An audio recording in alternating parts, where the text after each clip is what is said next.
Welcome back to It Tastes Like Burning. This is Matt. This is Jesse. And as always, we want to just say thank you to everyone that's spending their time, energy, and effort and whatever glorious time you do have. I've said it twice. Burning your brain cells with us. We do appreciate it. If you ever want to reach out to us, you can always find us at ittasteslikeburningcast@gmail.com. You can find us at Twitter at ITLBcast. Same for the subreddit. I'm shamefully inactive with the subreddit. I wish I could participate more there. And you can also, if you're feeling real froggy, you can support us on Patreon and find us at It Tastes Like Burning there. As always, you can reach out with questions, concerns, comments, litigation, insults, inquiries, and consultations, and just flat out, frankly, terrible advice at any time you want. Jesse, we were sitting here talking kind of like, what were we going to do today? And I said, well, frankly, we've just had one hell of a month. Why don't we just generally talk about our month? What's going on? And so for us, we'll go into some detail on some of this, and some of it we'll just barely gloss over. So, of course, we're in Texas. We're starting to prep for summer right now. We're already having 80-degree days. And spring here lasts about 6 seconds, and then we'll be in summer. So we're prepping for summer. And then at a chief's level and county level, we're talking about an ESD. And then with training, I know you guys are really cranking off right now in training. And you've got really 3 huge facets with training right now. So we built an entire new training segment for a state requirement. And then we have our department trainings. And then we have our rookie school firing off. But then we're also dealing with our certifications, because here in the state of Texas, our glorious flagship SFFMA, State Firefighters and Fire Marshals Association, has been the equivalent of roadkill for the last couple of years. So we've got a ton of people to send through certs. And then I'm really on my end, we're in prime budget season. So I'm getting the budgets ready for the city, capital requests for the city, new apparatus for the city. Then we have our county side of our budget that I'm building. We've also had an ISO consultant come in, and we've had really good news on that front. So we'll be making a pretty serious challenge to ISO. And then we just happened to have a huge fire in town in all of this, kind of a prominent building that had caught on fire, and we handled that pretty well. And then lastly, to cap all that out, is still trying to figure out how to engage with the membership. And on this last round, we're just sending out a pretty well-rounded survey. Yeah, and I think most of that survey came from the National Volunteer Fire Council. Right. And we're just trying to figure out, generally, is the membership happy or not? Generally, what are some of the things that they're concerned about? And, don't take it personal, but see if there's some things that you can do to address some of that. So we're going to bounce around all those subjects just kind of generally. I think one of the first ones to hammer out and just get figured out is the big fire that we had in town. From a volunteer fire department perspective, it was about worst case scenario as possible from a timing point of view. It was Thursday morning at like 1 o'clock when it finally got toned out. Through the investigation and some security camera footage, we figured out that the fire had probably been free burning for about 45 minutes before we got toned. Our initial response was pretty solid. I was actually pretty happy with the initial response. We had, I think it's 6 people on scene, and from tone out to like on scene. So that was just to get out of the gate. They did a good job using thinking out of the box. That's probably one of the bigger things I want to highlight here. It's an old building, but the building was pre-construction and being remodeled. And it just so happened that our fire investigator, fire marshal in town's also on our department, and he knew that the sprinkler system was hooked up. It just wasn't activated. And he went ahead and tagged the FDC and started flowing water. It did knock down the fire. The problem was the fire had been burning for so long that it was already in void It spaces. was deep seated. So by the time we got there and by the time the sprinkler system was activated by the fire department, it was already too late. It was in the walls, it was in the ceiling. Typical old building. It had 14 roofs, asphalt shingles, tar paper, tar, and on and on. And kind of a highlight coming out of that fire. All said and done, there was, let me just think about the agencies real quick. 7 agencies, right around 50 people from tone out to I would what call the fire extinguished on a multi-story pre-1900 construction. I'd say that fire burned and we'll say it was under control in about an hour and a half, maybe hour 45, and was mopped up at the hour three and a half.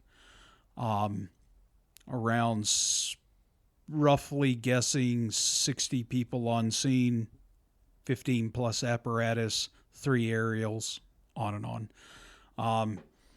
But at the end of the day, I was really happy, truly, with how that fire worked out.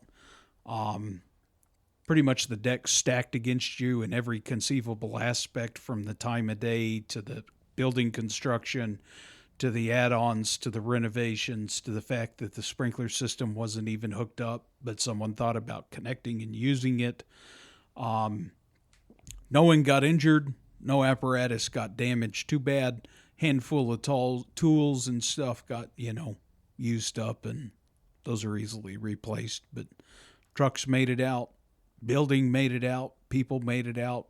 Everything's fine. So from my perspective, that fire went pretty well. Yeah, and it was. So I wasn't there, but my understanding is contained to the floor of origin, correct? Yes.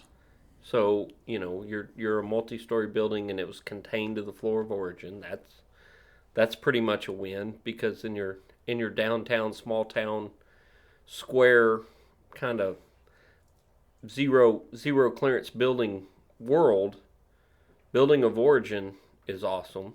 Floor of origin is even more awesome. So Yeah, I mean, and if you kind of want a comparative on this, just go to your Googler and type in Texas Square Fire, and you'll see a whole bunch of real typical pictures of what usually results from that. Usually a block burns down. yeah, And it doesn't matter if you're paid or volunteer. You're going to get your teeth kicked in on those old historical buildings. And we got lucky.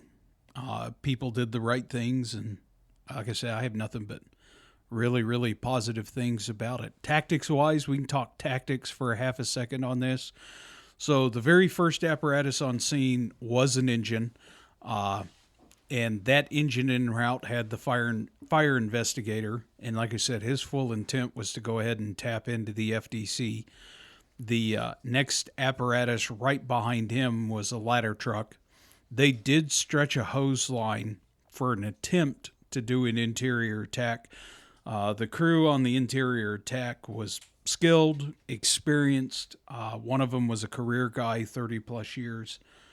They basically got upstairs, did a sweep with the O-thermal imager, and because the FDC was flowing, all the water that was pooling on the floor was boiling. So it was a touch hot up there.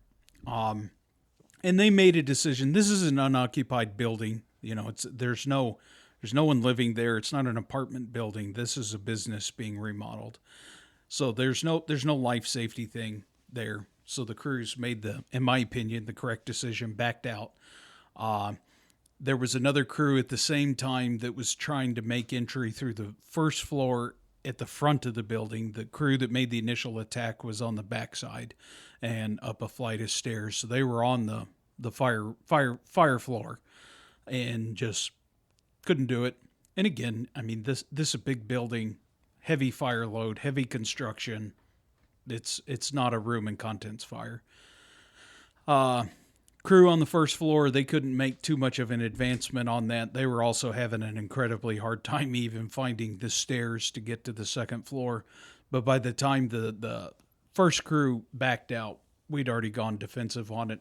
Aerials fly, 3 of them. And from there, it's a control the fire and positioning and maneuvering and squirt water where you can.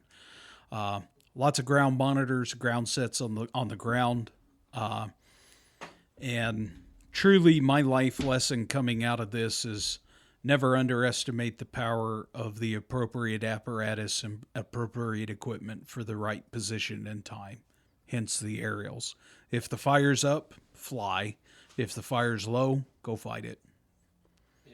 And I know that's a general over summary of that, but realistically, once we had all 3 aerials placed and flowing, fire was contained. The hard part was getting it out. Once we were able to get a better snapshot of getting the fire knocked down and figuring out all the sneaky, hidey, secret squirrel places where it was buried, then being able to blast it with the aerials. So, yeah, as far as I'm concerned, though, that went great, particularly on a timeline point of view. Again, free burning fire, show up, get everything going, hitting the FTC, aerials flying, exterior, an attempted interior attack, exterior protection of other structures containing the fire spread, and isolating it again to that one room, one floor. Yeah. One floor. And working off of that. It's really is. It's not just being patronizing when I say we did good. They did good. Very last thing I'll add to that is this is a benefit of being volunteer. I work nights, and I don't work in town. And I do get notified on calls, and every now and then there's a call or two that I'll peel off for. Previous to this fire, we'd had a whole bunch of grass fires, and I knew it was several days going on, and then we'd had another grass fire pop up. And there was a point there where I had left work to go to that grass fire and just run command, and I relieved you, Jesse, on that one. Yeah. And then, so, worked for 10 hours approximately. Jesse had been up since, we'll just call it 4 or 5 that morning, and when I relieved him, it was like probably midnight or 1. Yeah. And then I ended up staying out there, I think, to almost noon. Yeah, that's just the nature of volunteer. And then on this one, again, saw the address, saw the call notes on it, and I'm like, Christ, this is as bad as it gets. And left work and came into town. I did go to scene first because I wanted to see if there was any other apparatus I needed to grab. Talked to command, who was our assistant chief, and then shot out of there and went to the station and grabbed another apparatus and finally came back to scene in, we'll call it 10 minutes. I don't even think it was that. But yeah, that's just the nature of volunteer. And Jesse, you got anything else you want to add to that one? No, I mean, it checks my boxes. Nobody got hurt. Nobody died. Building's still mostly there. Yeah, that's the big one. The neighboring buildings are all there. Yeah. That's kind of where my threshold of that is. So I'm not one that believes that we can armchair quarterback it back into existence, because we can't. No. Jesse, how about training? You want to break down the department and rookie school, and then there's just the state side of it? It's going gangbusters. And like Matt said, our certification program through the state is back to a functional program at this moment in time. And that's changing the whole way we look at things, right? Because we were always doing the training, but it was really difficult to get people certified. So it turned into a paperwork nightmare to get anything done, because there wasn't a way to put all that together. And we're planning on probably certifying, I'm going to just throw a number out there, around 20 people in the next few months that have already completed the training, and it's just a matter of dotting the T's and crossing the I's to get it to where it's official, and then a few tests. Everybody's going to have to take a test or two or three, but we've given them the knowledge, and hopefully if they do their part and study a little bit, they can get past that test part. Well, and part of that is that if any, and vast majority of our listeners in Texas, and they'll all fully cringe when I say the acronym of SFFMA. Don't get me wrong. I really appreciate what the state's trying to do with that, and trying to give some legitimate training criteria for volunteer departments. But you talk about a botched program. God Almighty, they screwed that up. So it's not that the state did. It's a series of contractors. I would argue very gently mismanagement, a little part. I would say probably some lack of communication on the volunteer fire department sides in really squeaking at how bad that this program not being up and running is killing us. Because the departments that did participate in it, you didn't realize how heavily you were leaning on it until it was literally just this weird ghost. And you can't lean on a ghost. You're just going to fall right through it.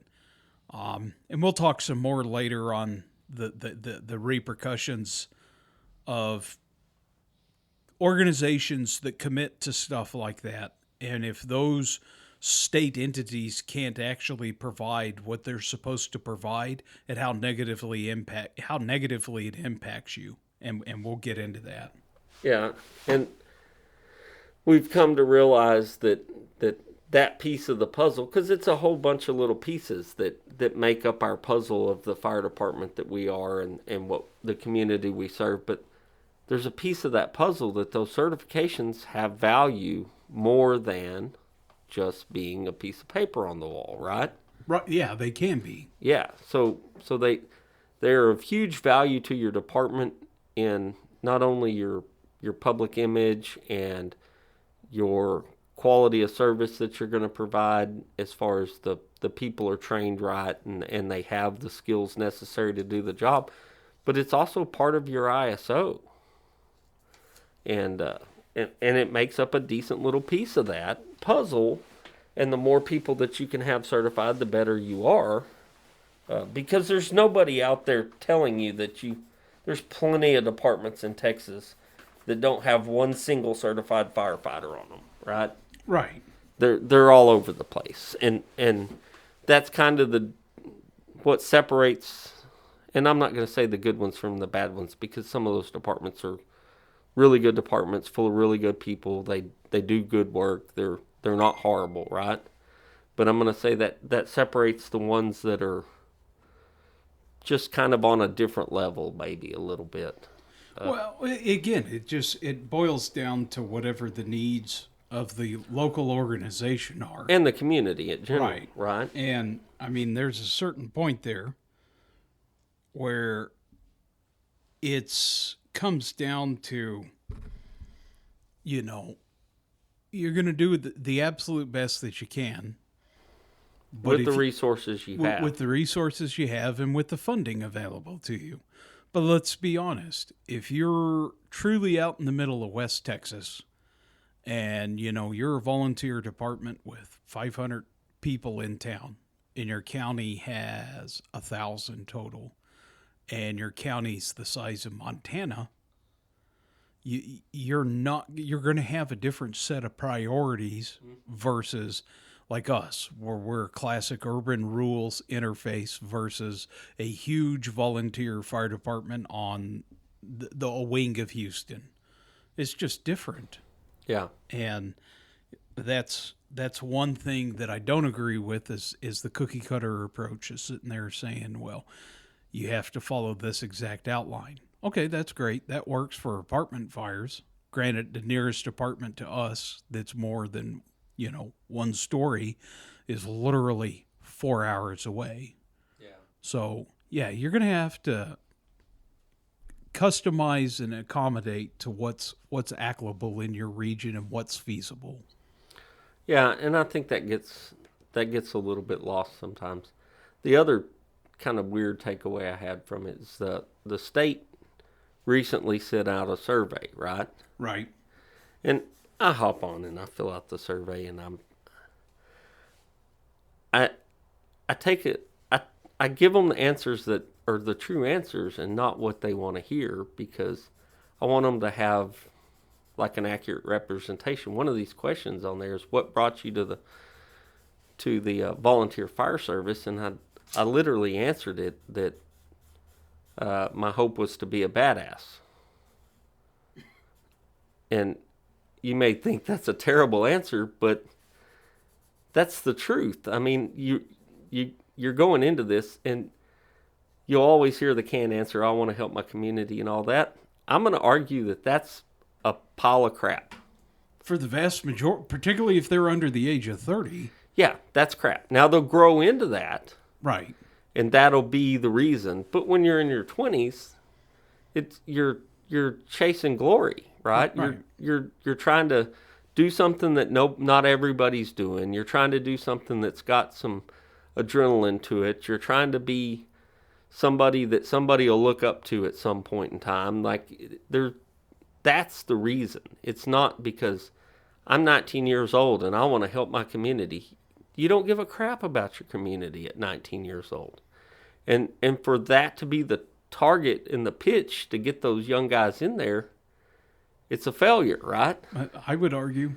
So I gave them the answers that they didn't want to hear, but they were the truth. And you can all roast me on whatever social media you want to roast me on for that, but I'm just telling you, that's the way it is.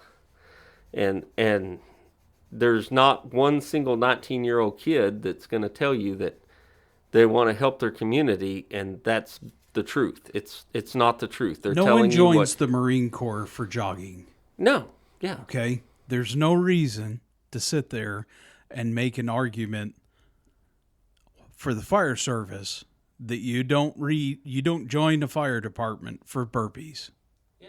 So there's nothing wrong with sitting there and saying that you're actually doing something, one, worth a crap, and two, you're gonna like it.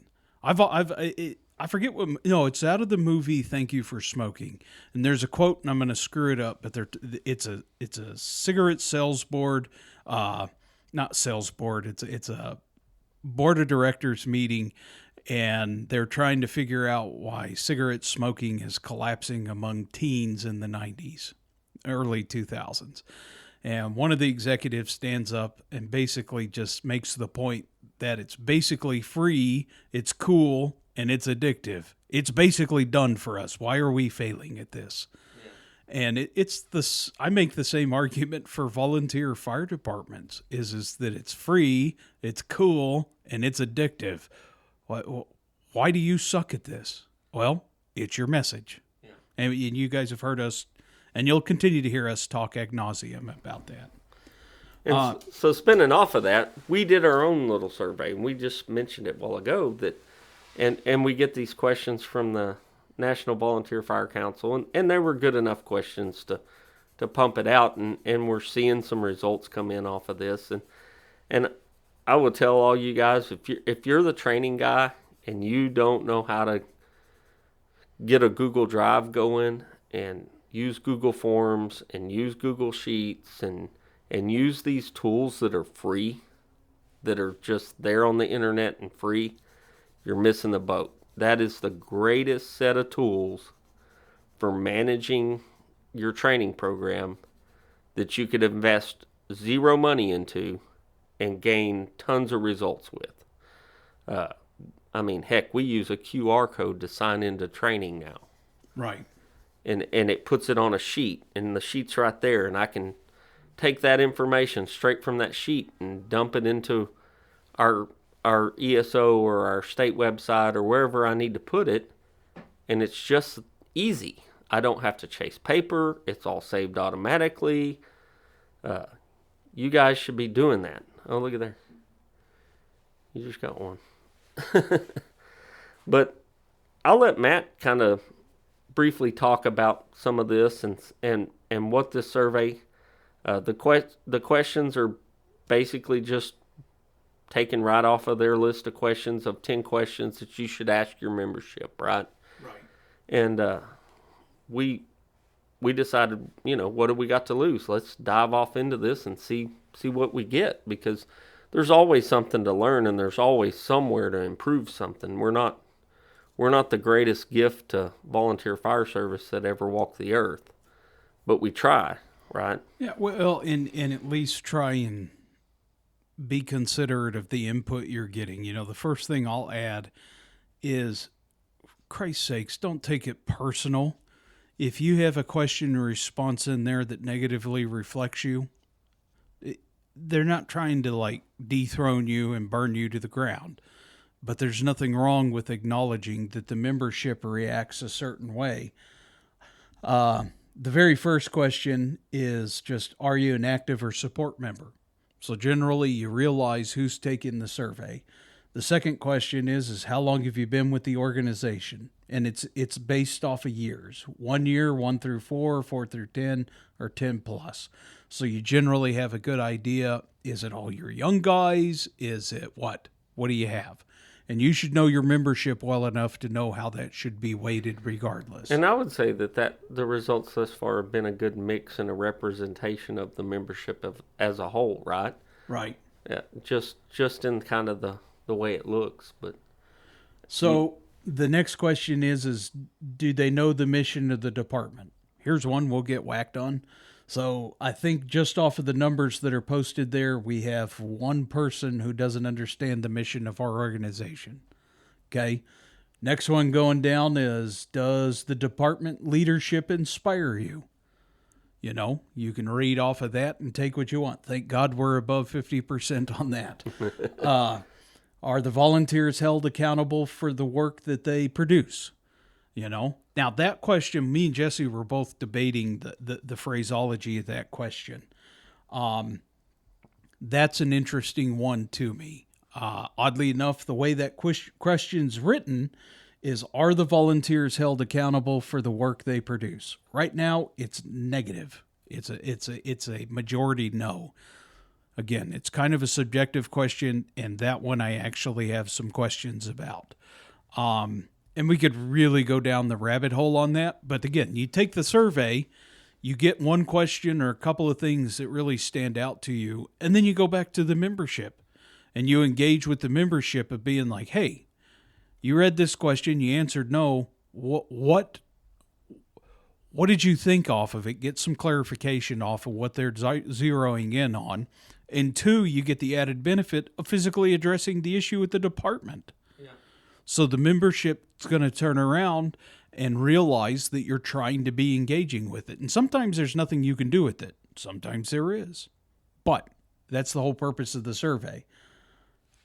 What's the next one? You skipped that one. Oh, did I skip that one? Do you feel that teamwork as practice among your fellow firefighters is practice among your firefighters? And I mean, that's a good one to have. And overwhelmingly they do. So, and do you feel valued for the work that you do and the time you donate? And for us, that's a resounding yes. Yeah, and that's an important question. That is an important question. That's an important question. If you had a big negative on that one, and by big, I mean more than like 1 or 2 people saying that, then I would tell you, like, if that became a majority, you need to focus on that. That's one you need to tackle. The next one down is, do you feel information is shared openly and communication is encouraged within the fire department? That's a good question. I like that question. It's got 3 answers: yes, no, and somewhat. And thankfully, we've scored 0 no's, and the majority is somewhat, and then a good healthy percentage is yes. So I'm happy with that one. This is important. Do you receive the training you need to perform your job well? And that's 100% yes. So good job on Jesse and everyone involved in training. That would make me sick if anyone said no there. Like, I would literally question the person that put no there and be like, I have no clue what on earth you're wanting from this organization at this point, because I could argue we train more than most career departments. Oh yeah. So, yeah. The very last question is do you have adequate opportunities for professional growth and development? It's an unusual Overwhelming. it's Yeah. an unusual question for a volunteer department, but in referencing statements to the past, I've always looked at us as like the farm league for the big leagues in the DFW area, and that is something that we do focus on is the young men and women that we have that want to make careers here. We do try and help them with that. And oddly enough, they receive enough training, but they don't get enough professional growth and development. Uh, I have a small question on that, and it's not against the people. It's, I guess, the phraseology of the question. And I'm wondering if that's not, maybe we're not doing enough in the officer development side That's of what I things. was thinking. And maybe we're not providing officer growth training and some of that stuff to bring people up. And I also realize that that's a really weird deal because you got to be the right person at the right place in the right time to basically see promotion in a volunteer fire department, right? Right, and there's a pretty healthy dose of self motivation involved in there Right, too. right. And it's not just that I've been here 20 years, or it's not. These things don't qualify you. Right. It's literally, are you the right person to do that job? Is it the right time for you to do that job? And are you skilled enough to do that job? Right. That's the things that make, at least in every department I've been a part of, the rising through the ranks relies on those things heavily, and it's more of a mystical formula than it is, well, I've reached this level of years of service and I have this certification and therefore I should be the lieutenant or whatever, but you may not have the mentality or the Skill set. Yeah, whatever. the personal skills, the Right. I mean, I can personally directly reflect on myself here. I rose up through our organization really quick. I have the background, not in firefighting, but from a professional point of view, an educational point of view, and personality point of view to rise quickly. It's a good old boy system. It was very well in place. I did the politics, talked to the old guys, participated, had no problem screwing up, holding myself accountable.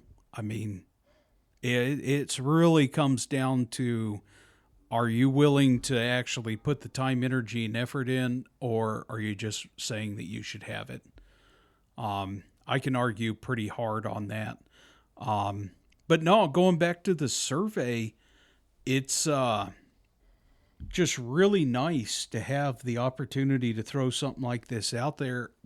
And again, don't react negatively to it. You can really make some positive changes with your organization by just addressing one or two of these things. yeah, and you might find out that you're doing better than you thought you were doing in certain areas too, and something that you may not have to put as much effort as you're putting into, that you may be able to redirect some of that effort. I wouldn't say that you could abandon the effort, right? But maybe you could redirect some of that effort to somewhere else to get a better balance. Right. Now, to segue off into something else, all of this is kind of directly tied together, and it's all budget and money and that type of stuff. Grant season's truly fired off, particularly here in Texas. Quick side note, I do know that they're very low response and turnout for the VFIS insurance reimbursement grant across the state, which makes no sense. I have no clue. I mean, there's something like only 15 or 20% of the funds available's been taken, and the due date, I think, the end of the month. Wow. I have no clue what on earth is going on there. But to segue off into other grants, don't be silly about that. You're never going to get a grant if you don't apply for it. be realistic in the grants you apply for, but definitely get out there and apply for your grants, particularly in Texas, because Texas, through the Texas Forest Service alone, has a colossal grant program, and there's billions of dollars sitting there for everything. Um, Bouncing out of grants, I'm going to just briefly hit, goes into like our ISO consultant that we had come in. Uh, we're currently a 3. The ISO consultant came in and said we're barely a 2. And the consultant's going to give you the worst case scenario possible.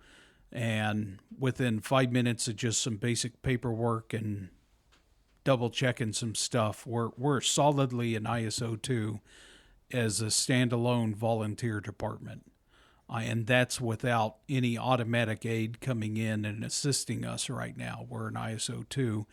The crazy thing that we have going on is we might, pie in the sky, might be able to shoot to an ISO 1. I don't think I want to do that just because of the Scrutiny?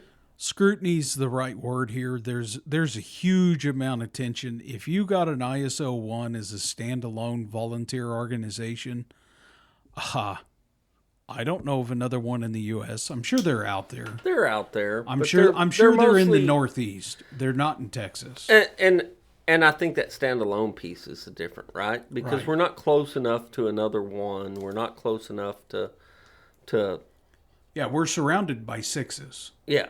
And that's the big piece of that puzzle. Like if you're a volunteer department surrounded by ones, yeah, you can probably get there through automatic aid and some of that stuff and pretty well funded and I think that's a piece we got to make people understand. We're well funded. The city, the county, those guys take pretty good care of us.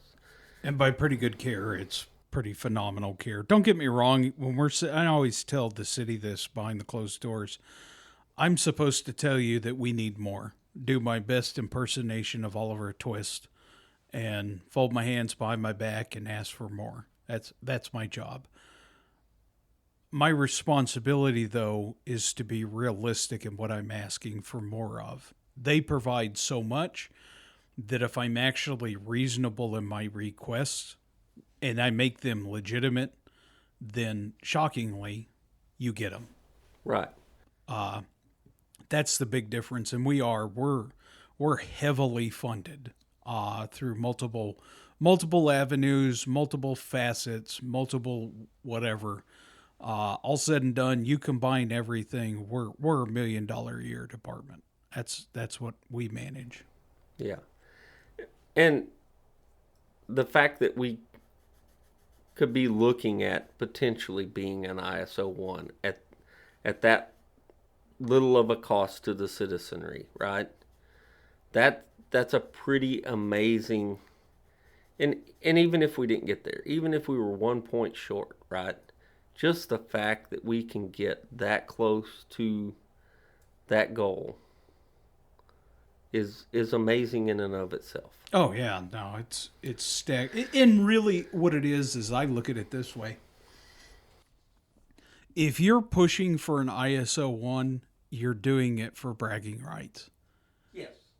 You're not doing it necessarily in the long run because that's the absolute best option. Because the best option is to score a very high 2 and then high five everyone and scamper away. And that way you're not having to deal with the scrutiny of an ISO 1 and the reevaluations every 5 years and on and on and on.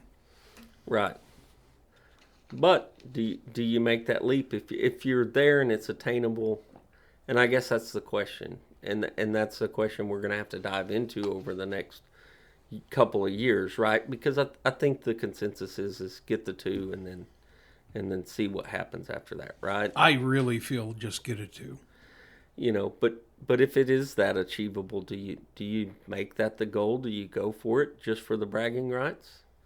I believe yes. You know, but I'm also probably a little proud person and you know, I take pride in what we do, and I take pride in our organization. And I think it's oddly enough, we get our heaviest criticism from our community is that we're not paid. Yeah, that's the complaint. That's the complaint. Not that you don't do a good job, not that you are Don't get there quick enough. yeah, not Not that that you screwed up. Not that you let, something terrible happen. it's that you guys do a great job, but you're not paid. Right. You should be paid for what you do. And I think it's naivety on the citizenship and the citizens to not understand what that theoretically means or what that theoretically costs either, right?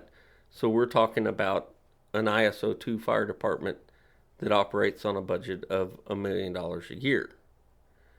In the world of a paid fire department, that costs $15 million a year, right? And or more. And I think that's an interesting conversation, and I also think it's a great. I think the 2 is a great answer for the folks that just believe that that's what you need to be. If you're in the top 2% in the country, which is what a 2 is basically. Right. And you'd still be a standalone too. If you're in the top 2% rating of fire departments, that's considered this is the rating device for fire departments. This is how you're measured, right? If you're in the top 2% as a standalone volunteer fire department, is that not exceptional? Oh, it's beyond exceptional. Because you're being measured against Dallas and Houston, San Antonio, Austin, Atlanta, Miami. You're being measured with the same measuring stick, except for you're being divided by 3 to get there, right? Right. Yeah. Yeah. And if anyone's never dived down the ISO rabbit hole, there is such a penalty for being volunteer. It's absurd. It's so infuriating. I would love to make it like a personal life quest of mine to destroy this penalty that the volunteers just get crushed with. It is such garbage. But that's a different podcast. Well, and I think it's worth just a little explanation of what it is. So you take your personnel, and a career department's going to take the number of personnel on shift, and that's the number of personnel, right? We take the number of personnel, and we take the average number of personnel that responds to a structure fire. And then you take that average, which is already a penalty because it's not the most. Right. And then you divide that by 3. Right. So everybody is a third of a person. Correct. But ISO is based off of how many apparatus respond to structure fire alarms, working fires. Right. Okay. And it's based off of the apparatus. So in our case, it's 3 engines and 2 ladder trucks. Minimum staffing on that's 4 people times 5 apparatus is 20 people. So if we had 60 people on scene, you still have to divide it by 3. Right. You're only getting 20. Right. That's it. That's it. Well, let's be honest. We're a volunteer fire department. We're not going to get every standing stick individual on scene every single time. Not going to happen. That's not how volunteer works. Right. Okay. But we can get that 20 pretty regular. Every day. Yeah. But you take the 20 and divide that by 3. So that's the penalty. Yeah. And it doesn't matter. Okay, so you set up a schedule. Awesome. Good for you. You have 5 guys at the station at all times. Okay, documented it all. The hours calculation isn't based off of a standard duty crew hours calculation. It's based off of 8,736 hours.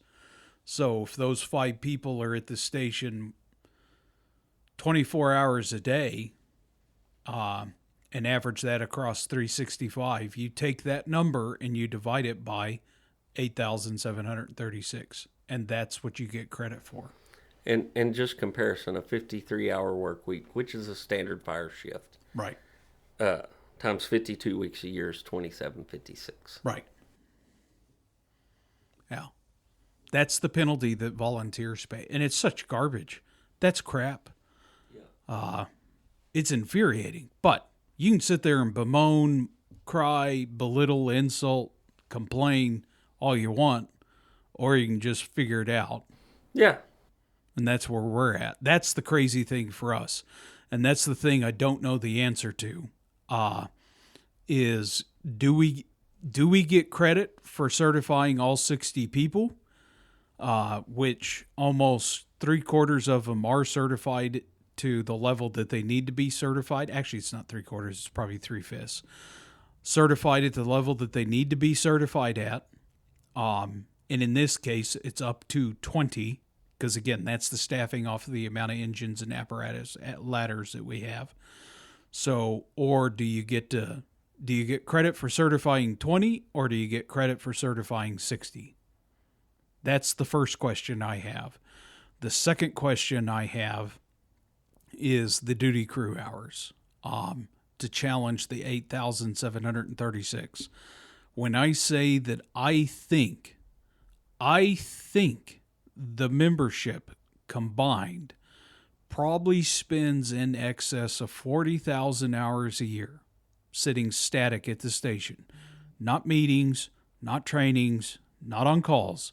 40,000+ hours a year sitting static at the station. Then how does that number get calculated? Those are the questions I have. Because there's a lot of points that we have sitting there in addressing the duty crew factor and certifications factor. Yeah. I suspect the certifications is capped. That would make sense. The duty crew hours is your ability to accurately track that time. Because here's the kicker. We're in this rabbit hole. Let's keep going to the bottom. Standalone volunteer fire department challenges an ISO accreditation. Theoretically, that's hard to get. How on earth does a volunteer organization do that? Well, there's only one of two ways. They're phenomenal at paperwork, and they're able to document that paperwork, because you can't just throw 60,000 hours down on a piece of paper and smile at the grading officer and be like, see, that's what we did. Yeah. That's not how that works, because you're challenging an ISO 1. You better have documentation and the breakdown in how you're capturing it, and your ability to sit there and point, no, this time's accurate to the second. It's accurate to the second. Now they can't argue against that. And I think that's our kind of like our magic rabbit in the hat in this entire equation is our duty crew times are so high at the stations, that I think we need to accurately track it. But it's not written on a schedule. It's literally butts in chairs at the station or hands on rags in the bays. Right. And it's the mechanisms to track that are not, there's stuff out there, right? There's stuff out there. It costs money. Who cares what it costs? If it makes a huge difference in your ability to document that stuff. But there's not a seamless, integrated into something we already use way to do that. And I think that these companies, the ESOs and the IM Respondings and all these other companies that make basically fire department management software, that's the category of the software that they make, are missing the boat on something that could be very valuable to not just our department, but every department. Yeah, everyone. Because I refuse to believe that there's literally not thousands of volunteer departments in the U.S. and Canada and Europe, Australia, that don't have that firehouse culture. And right. Your ability to capture that time of those guys going up there at the station and hanging out. There's a definitive value to that time, literally. And that value at the time is the benefit to the ISO report, but it also goes to kind of like the last thing I was going to talk about in general with just the budgeting and how to find the money. It sure as hell's a lot easier to make the justifications for giving you money when you show that you have the services readily available. They're doing it right now for free. All you need to do is give them better equipment. Yeah, better equipment, better tools. Yeah, and you can use that in the basis of your arguments for an ESD, for your city budgets, for your county budgets, or for your fundraising. All of it. It's all money, and it's so much easier to sit there and make the arguments and justifications based off of to get whatever you're trying to get. New apparatus, air packs, hoses, replacement that, on and on and on and on and on. So much easier for the justification when you improve the use of and how it benefits and helps you. And to ultimately sit there and say you have this colossal number of people that are waiting to do this. So I'm just gonna venture off into a deal. So 20, 30 years ago, 50 years ago, what kind of stuff was at the fire station, right? So there was probably a pool table at your fire station. Some of them had a rec hall. Some of them had domino halls, ping pong, whatever. Whatever. You fast forward, and there's some guys out there on the East Coast, guys, that I don't know if you've ever watched the Station Cribs YouTube guy. It's actually a really neat little channel he's got. He goes to different departments and tours the station and talks about the station and the culture and looks at the trucks, and it's just a way to waste time watching stuff on the internet. But there's ideas there, and there's things that we can learn from each other, because some of those departments have basically gaming rooms, right? So it's just a row of TVs and Xboxes and chairs. Well, what are the kids doing? They're going into that room and they're spending hours upon hours upon hours and days, and they're 24/7, 365 playing video games and hitting the pause button and going to a call. Right. And you talk to the old guys and oh, we can't have a pool table because, whatever happened and they broke the window or whatever, But that pool table had value as more than just a pool table and something to be there in the station to break windows and chip floors. I'm They're trying to hold back the giggles. I'm smirking at Jesse because we had a pool table once, and we'll never have a pool table again. We'll just leave it at that. Yeah, but it's not because a window got broken. Maybe a marriage or 12 got broken, but not the pool table. Yeah, not the windows. But the reality is that thing had value. And that value that it had with just the people being there, that time wasn't captured, had value. Right. And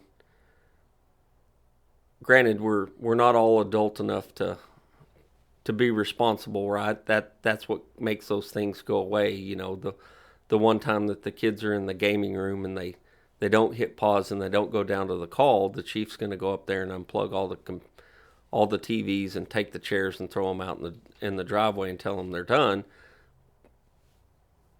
But he wouldn't have got the kids to the call anyway. Right. So you need to think a little deeper on some of this stuff and some of those amenities. Let's just call them amenities, right? That you might have at your station. Some of that stuff might have some real value to you on the back end with the time component. And I'm not telling you to put a bowling alley in your fire station. I'm just telling you to think about that stuff. Yeah, well, it's just... again, 50 years ago, guys, and particularly in the Deep South, they played dominoes at the fire station. Yes. Okay? And they spent decades playing dominoes. Hours upon dozens and dozens of hours playing dominoes. How the hell is that any different from PlayStation today? It's not. It's not. Just because it's a culturally different thing at face value. It's still butts in chairs at the station waiting for a call.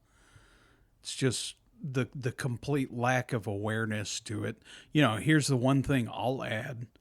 Any of the truly major problems I've ever had with the organization has always been with someone over the age of 40.